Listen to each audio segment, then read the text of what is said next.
I think for this one, if I'm checking my phone, it'll work out because I'm gonna be like, I'll say that I'm trying a recipe from Serious Eats and then like, it'll be okay. Mm-hmm. Grind meat and refrigerate. Okay, are you filming? Yeah, we're good to go. Perfect. Welcome back to Table 49. Thanks for joining me. Today, I'm going to attempt to recreate an In-N-Out burger. Ingredients below.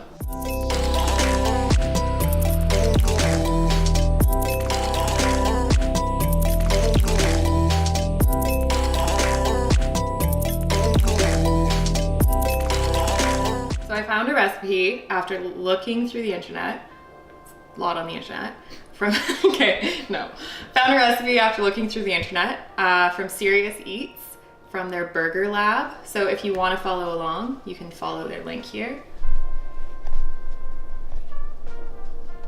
Be awkward if I got a really raunchy text message right now. Okay. This guy really was committed to recreating an In-N-Out burger to the point where he was like doing science. I'm gonna say science because I'm not sure what science he was doing. Chemistry to figure out exactly the ratios in each of the ingredients. So because I don't have that time, I'm sure he was being paid to do this, I kind of just tried to find things that smelled like an In-N-Out burger. So here we are. If you're using mayonnaise, always use Hellmann's if you're not making your own. Full fat, old school mayonnaise. Ketchup, I just didn't want to buy new ketchup, but Heinz, I went with low sodium, so maybe we'll add a bit of salt, I don't know. And French's mustard. Those are the brands that you can kind of just stand by. They're pretty good, so let's get going. We're gonna grind some meat.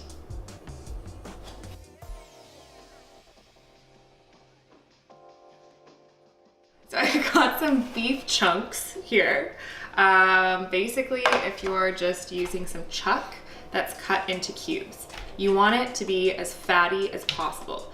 So this guy found out that there is no ground beef on the market that matches the ratio of fat to protein like an In-N-Out burger. So we're gonna have to make our own.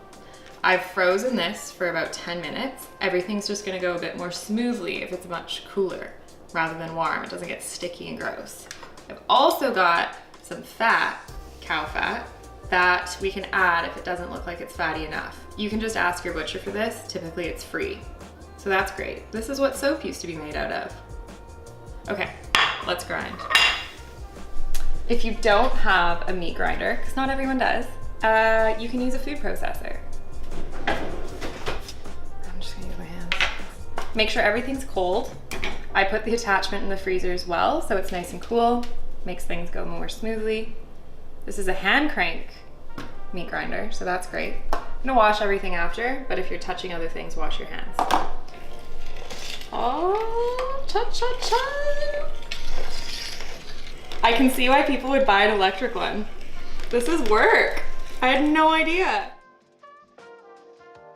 When you break your meat grinder, honestly, that's why you invest in good quality products. You don't have to break your meat grinders. You get a shot of it in the trash can. I'm sorry. Meat. What an experience. I'm just too strong.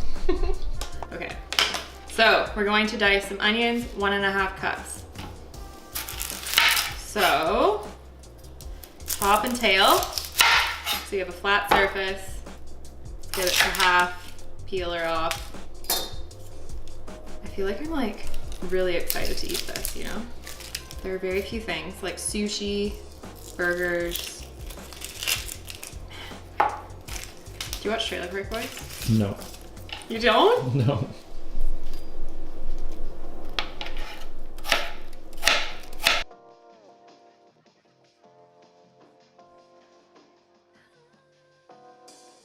Good. I'm gonna cry. I'm so sweet. I'm almost done.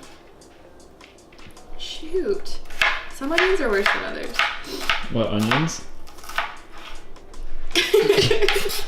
I feel relieved. Okay, we're gonna heat half a teaspoon of vegetable oil in a non-stick pan until it's glistening. Like my nose. Okay, we need half a teaspoon of salt as well. Just gonna free ball this. And then once your oil's glistening, we're gonna pop these in the pan and slowly start to break them down into an onion jam, which can be used for this, but you can also use it in a bunch of other things, marinades, on toasts. I think with avocado it would be very sweet because we're getting rid of all of that harshness that just made me cry. Yeah, let's do it. Oh, it's starting to make me cry again. This is probably the most time-consuming thing in this recipe. We have to break these down to almost, the guy who wrote this article, almost like a French onion soup consistency.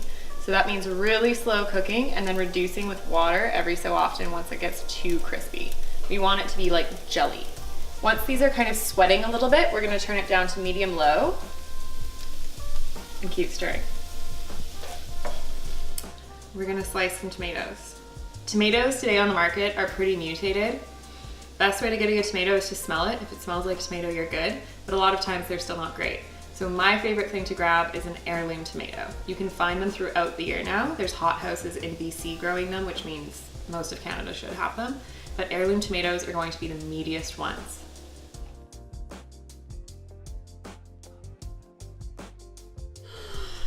What else? Let's make their sauce. So 2 tablespoons plus 2 teaspoons of mayonnaise. Some people hate mayonnaise. Are you one of those people, Jordan? I put mayonnaise on almost everything. Me too. I love it. 1 tablespoon of ketchup. Throughout all this, we're stirring our onions for about 15 minutes until they're golden brown. Then we're gonna start to reduce them. 2 teaspoons sweet pickle relish.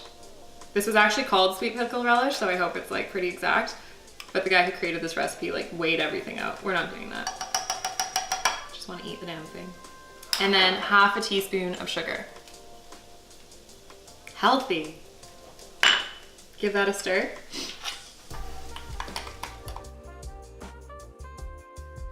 It's 11:11, make a wish.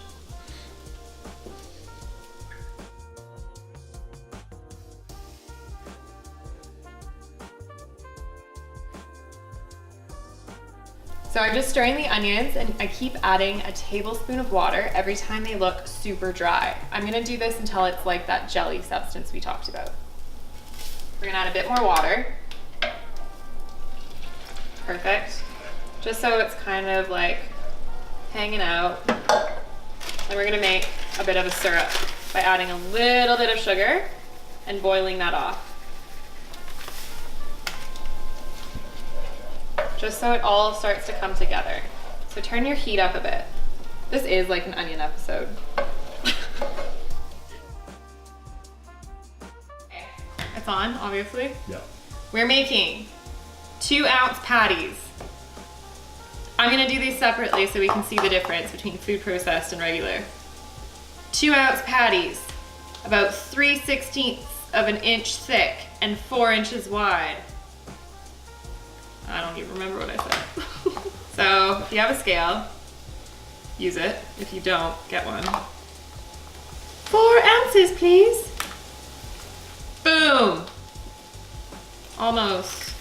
Come on, friends. Good. 4 ounces. We're gonna form this into a patty. You don't wanna like play with this too much. If you do, it's gonna be way too solid. That's like with meatballs as well. You never wanna like work it too much. Okay, what, 4 inches? Mm-hmm. What is that? Guess you could get a burger press, but whatever. Waste of money. To me, that looks right. Yeah? Mm-hmm. Yeah? Okay. We'll clean this. Put it there. Put it there! Okay. Can you see that? Mm-hmm. So this is what we want. If you want it to be even more fine, you could dice them smaller, which I think is what this fellow probably did. He probably cut them smaller. But I'm good with this. They smell great. They smell great? Mm-hmm. Okay. Yeah. So, well, you're talking. They smell great. It's rhetorical. Okay, so I've got my patties here. They've been in the fridge while I've been doing other things, onions. I'm gonna salt and pepper them quickly. Well, not quickly, like you don't have to move fast here. Just a little salt, a little pepper. And I have put oil in a heavy set pan And I want that hot so that it's smoking. So heat it up until it's really runny and there's kind of some stuff coming off of it. Let's go over here. Yeah. So, pop them in, 2.5 minutes per side. Don't touch them.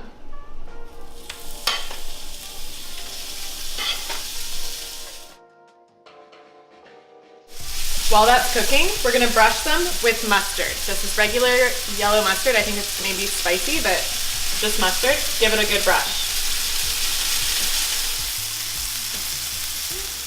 While your meat's cooking, we're gonna take our buns and put them in the oven for a bit to warm up and get nice and toasty. I'm just using a Dentisters one.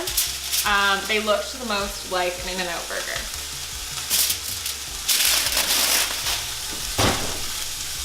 Just warm them up. We think it's been 2.5 minutes, so we're gonna flip them.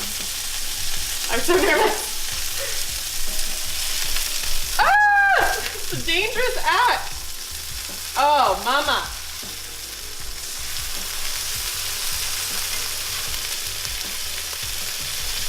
We're gonna top each one with cheese.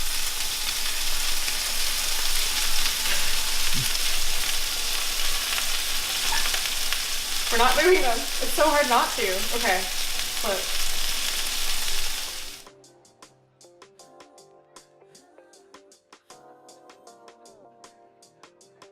I am toasting my buns. They just came out of the oven. In-N-Out burgers have really brown, almost burnt interiors, right? Mm-hmm. Yeah. So let's get it to that point. Again, I put oil into a pan until it's almost smoking and really runny. And then we're just gonna cook them till they're almost black. Let's do this. We're going to put half of our spread on, or a bunch of the spread on the bottom half here. Like a bunch. That's different to everyone, but you know, like almost dripping. Then we're going to put our lettuce and our pickles and our tomato. In what order? In what order? Pickles, tomato, lettuce. 4 pickles. Our tomatoes are quite large. I'm just gonna do 1. Lettuce, lettuce. Onions. You can also cook the onions underneath the patty in the pan if you want, but I honestly was just sick of cooking onions, so didn't do it. Okay, then mustard side down, we're doing our patty. Which one should we do? This one, it's closest. Mm-hmm. Good, mustard side down. This looks huge. I'm so excited. We're topping it. Oh, we're not putting anything on the top. Immediately, we're done.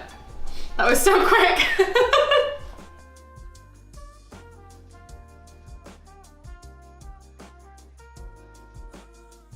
Oh my God, look at it, look at it! Oh. Okay, ready? Mm-hmm.